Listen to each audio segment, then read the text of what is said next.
ઉઠીને નાની મોટી એક્સરસાઇઝ કરજો. વાંચતા હોય તો થોડીક વાર વચ્ચે ઊભા થવાનું અને કસરત પણ કલાક મજાક મસ્તી ને મજાક ધમાલે કરી લેવી જોઈએ. પપ્પા જોડે થાય, મમ્મી જોડે થાય ને મિત્રો જોડે થાય. મજા મસ્તી ગમત, થોડા જોક્સ કહીએ, કશુંક નવું અહીંથી સાંભળ્યા હોય એ કહીએ તો રિલેક્સ થવાય.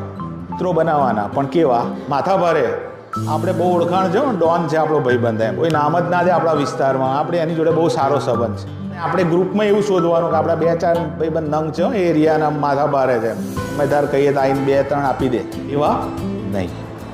જે સફળ છે એ બધા એમના મિત્રો એવા છે કે જે ટોપર છે.